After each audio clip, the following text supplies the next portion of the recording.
Primero que nada, gracias por la invitación. Y medio que voy a tomar un camino lateral en mucho de lo que se está discutiendo. Hace 10 años, más o menos, 10, 12 años, que vengo enseñando Big Data y que vengo enseñando estadística en Argentina, en México, en Brasil, en Uruguay, en todos los lugares donde me dejan, justamente por que una de mis obsesiones ha sido el gap tecnológico que estamos observando. Y creo que en parte todo lo que estamos discutiendo tiene que ver con la posición de ser consumidores de tecnologías y no administradores e interventores de esa tecnología. Entonces, parte de lo que les voy a estar mostrando ahora tiene más que ver con el hecho de qué hacemos con las tuercas y los tornillos y cómo podemos tener una democracia en la cual no tenemos control de los instrumentos tecnológicos. Más allá de que muchas de las plataformas, por ejemplo Facebook o Twitter o Instagram, sean plataformas que son administradas incluso desde fuera de Argentina, aunque el otro día tuve una reunión en la cual había uno de los delegados de Facebook, pero lo cierto es que son tecnologías que están siendo administradas de afuera, no para hacer un nacionalismo de ningún tipo, sino para decir cómo administramos nosotros los valores y las intervenciones de nuestra democracia, si no podemos administrar qué tipo de información está siendo consumida, cómo la consumimos, cómo la distribuimos, o por lo menos saber cuáles son las formas organizadas de la violencia. Entonces, cuando la diputada Banfi recién estaba mencionando los ataques brutales que estaba percibiendo, ¿no? Y el libro que estamos terminando con Natalia Aruguete, que está allá, se llama Odiar las redes y tiene que ver justamente con esas formas de la violencia que estamos percibiendo todo el tiempo en las redes sociales. Pero hay que distinguir eso. En Estados Unidos, cuando alguien te agrede en la escuela, te enseñan que tenés que walk away.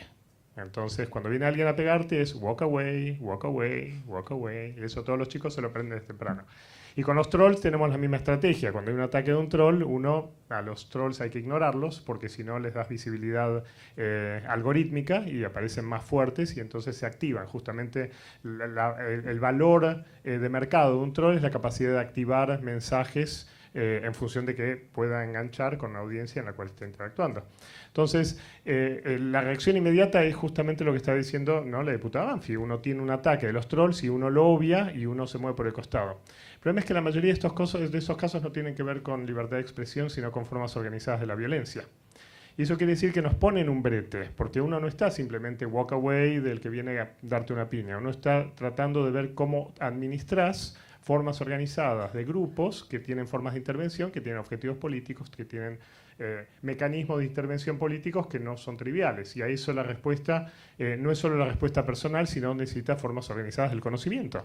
Lo que uno necesita es formas de tener respuesta colectiva para lo que son formas de violencia colectiva que no son individuales y que están apareciendo en las redes sociales y que están agrediendo las formas de la democracia.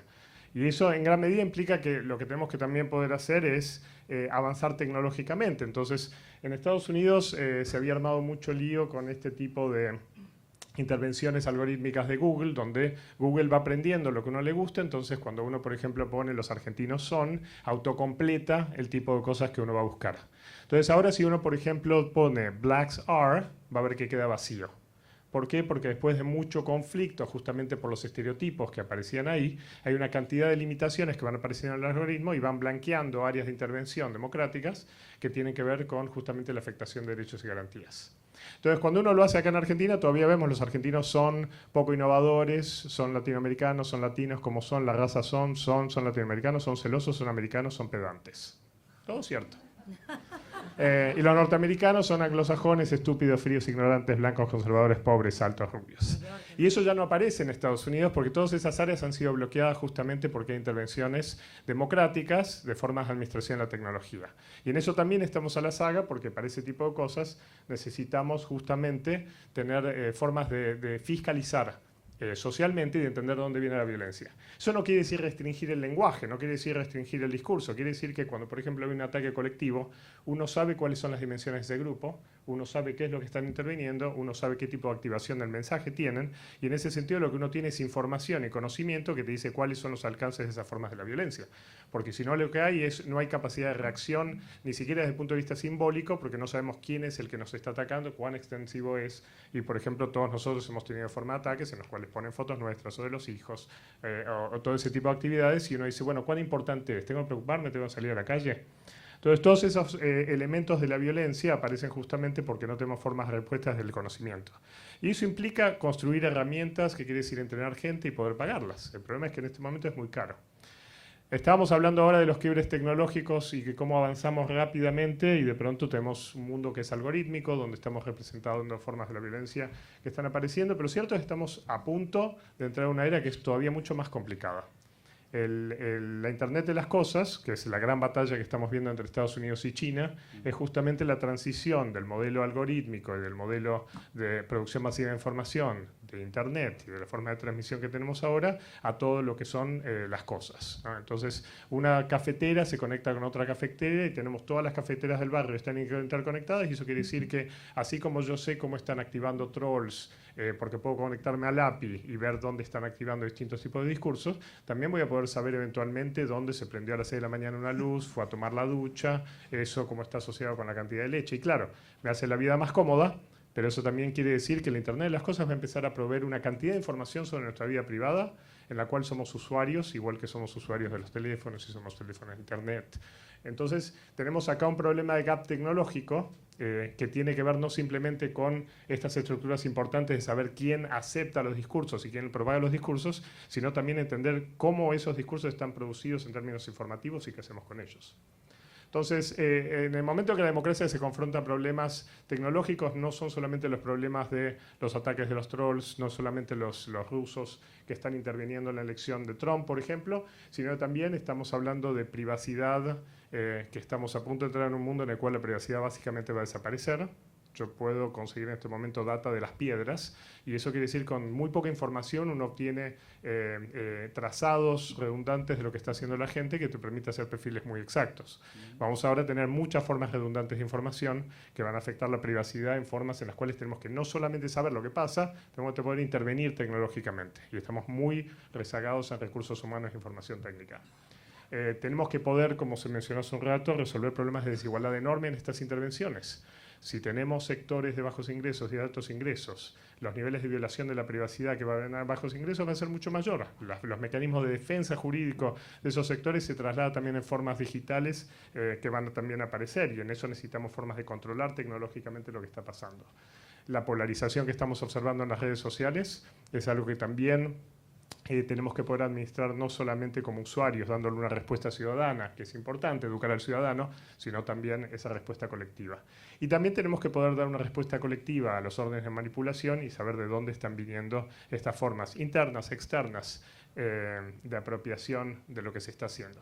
Entonces, para que tengan una idea de por qué el Internet de las cosas y todo esto que estamos hablando va a ser un problema, les cuento un poco cómo uno piensa los datos cuando vengan las cafeteras y yo reciba del API las cafeteras y qué es lo que voy a estar haciendo. Uno agarra, por ejemplo, el Congreso y tiene quienes firman proyectos conjuntamente. Y yo de saber cómo ustedes están sentados acá, si hacemos este experimento durante 10 días, voy a poder ver quiénes están conectados con quiénes y voy a empezar a sacar información de las interacciones que tienen.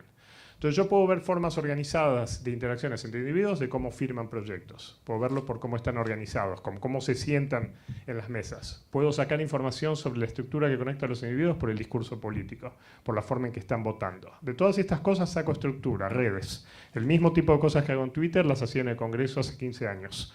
Sacaba información que venía activada desde el Congreso, bajaba toda esa información en una base de datos, formaba las redes que las conectaban y después entonces sabía dónde estaban ubicados los diputados y dónde estaban ubicados todos los proyectos que estaban poniendo.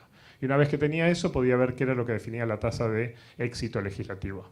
Pero eso que puedo aplicar a los diputados y que es una forma de control democrático, también se puede aplicar a los ciudadanos y es una forma de violación de la privacidad.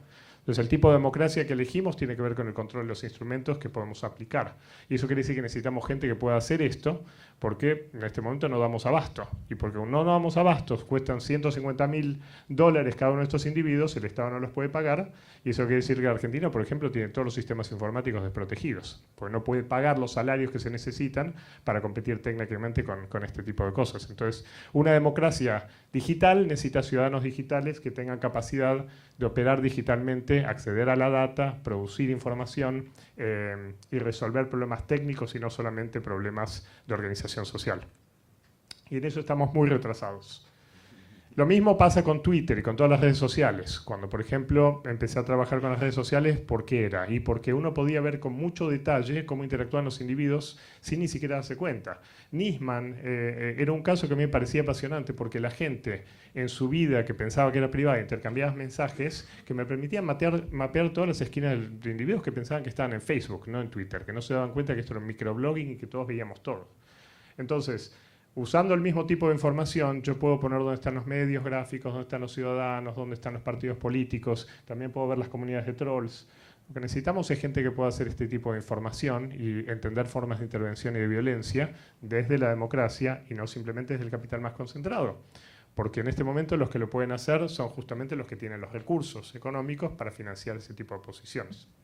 Así que dejo un poco la discusión de lo que estamos haciendo con Natalia Aruguete sobre la activación de discursos, que tiene que ver justamente con cómo se propagan estos mensajes en estas distintas comunidades, pero en algún sentido lo pienso más como un acto de apostolado, el hecho de que acá hay que invertir políticamente no solamente en definir cuáles son las prioridades del discurso democrático y de la vida democrática, sino también de las herramientas que se le da a técnicos que puedan operar sobre estas áreas para resolver problemas reales que hemos delegado a Facebook, a Twitter, a todas las plataformas que pueden pagar por eso.